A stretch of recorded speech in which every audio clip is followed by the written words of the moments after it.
Welcome back to the program, and of course you're watching Newsnight. Now tonight we want to delve a little bit into the BBI report. Its content is turning contentious and potentially divisive, and some would ask, is the BBI report negotiating an early rough bend? Joining me for this discussion is BBI Joint Secretary Paul Mwangi. He's still here with us.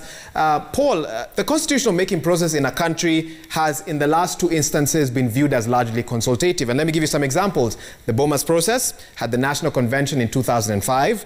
The 2010 process had the Bomas Delegates Conference as well. The Committee of Experts, and it even had consultative meetings, in Naivasha, for example. Why is BBI, a process you are front and center in, being perceived as a non-consultative document, complete with declarations of the door is shut, the train has left the station?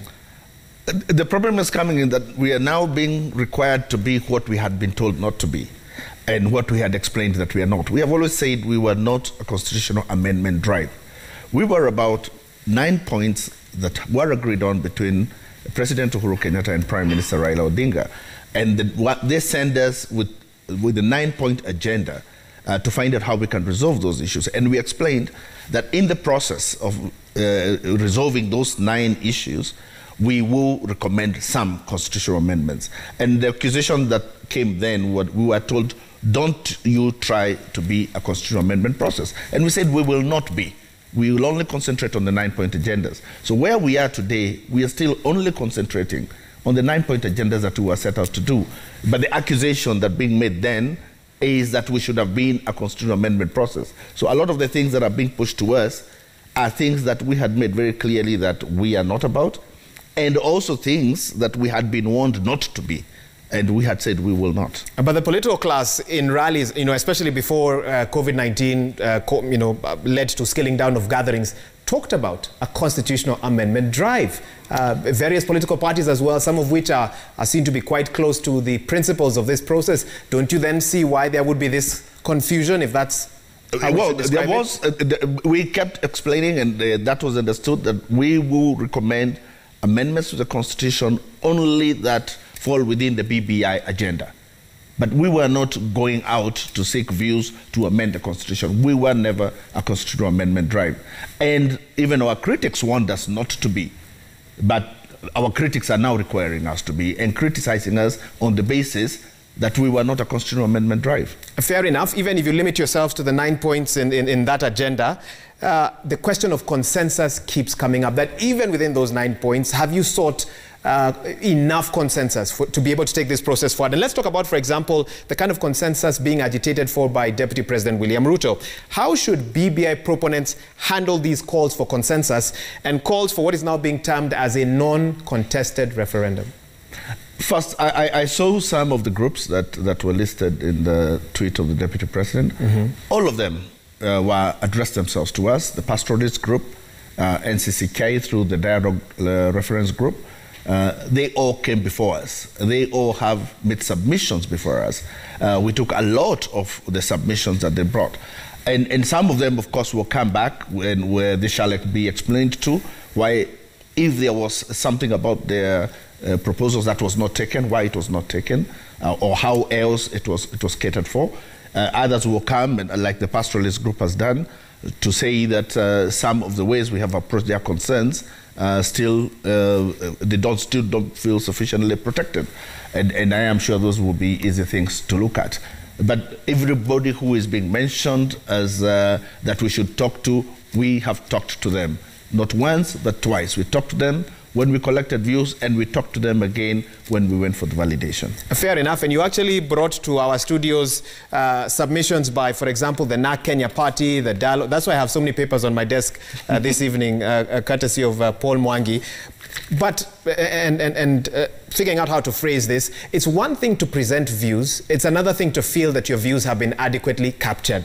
Maybe for the benefit of those who may not quite have understood the process you're undertaking, what formula did you use to siphon or to sort of filter out what will then get into the final document and what won't? First, it has to do with the 9-point agenda, which means it must address itself to the issues that we set out to deal with. Secondly, we tried as much as possible to deal with recommendations that can be divisive.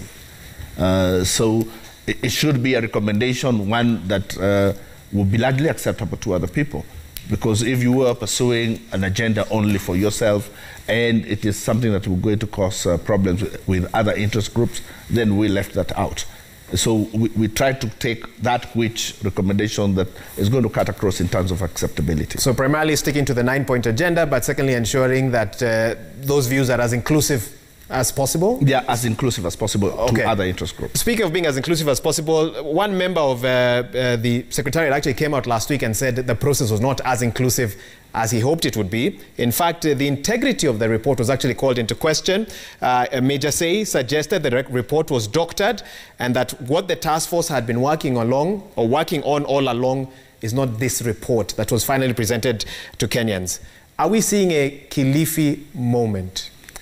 First, it was shocking. And I hope you understand what I mean by a Kilifi moment. Yeah, first it was shocking, as I said then, and because we followed all the protocols that we had agreed on, which is that first, after we have received all the views, we sit down and we list them and we discuss each and every view.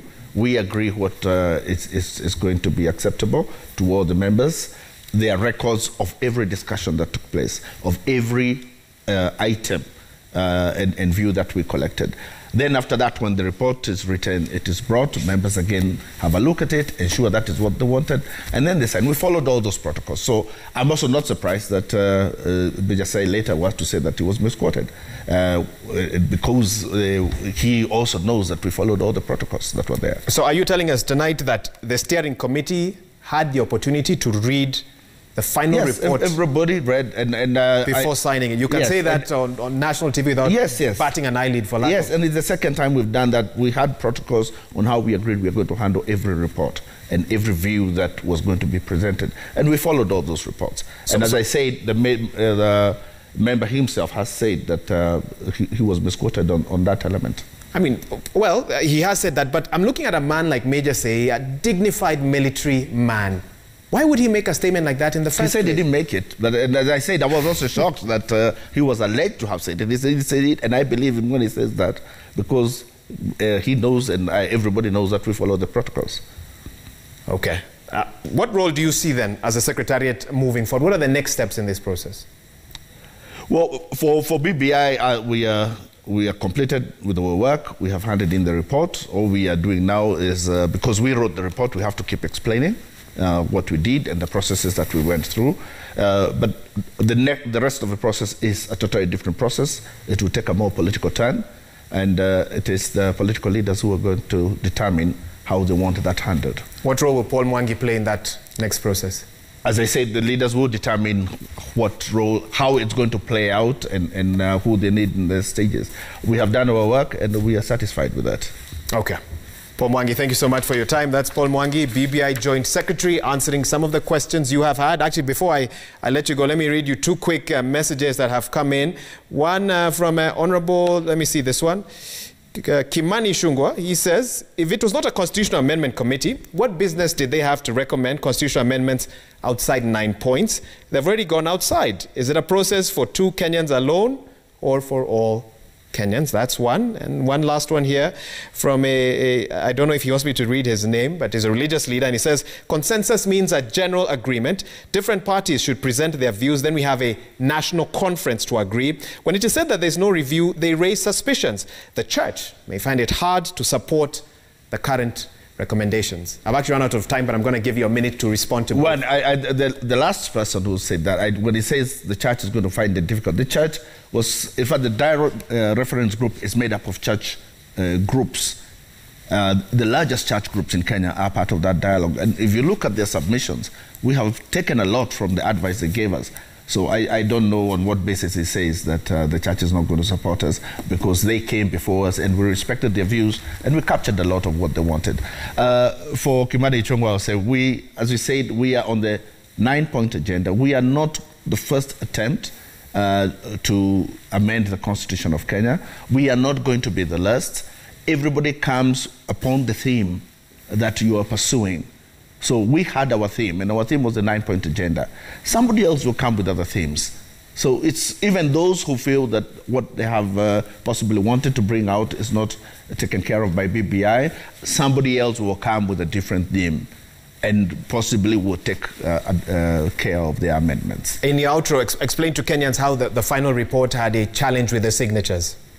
Well, we asked that, and we were told that the problem came with the printers and in the scanning of the pages, because so the reason we saw identical signatures was because of printing and scanning. Because we all have the page that everybody signed. So how the printer messed that up, I will not comment. But we have the page where everybody signed, the original page.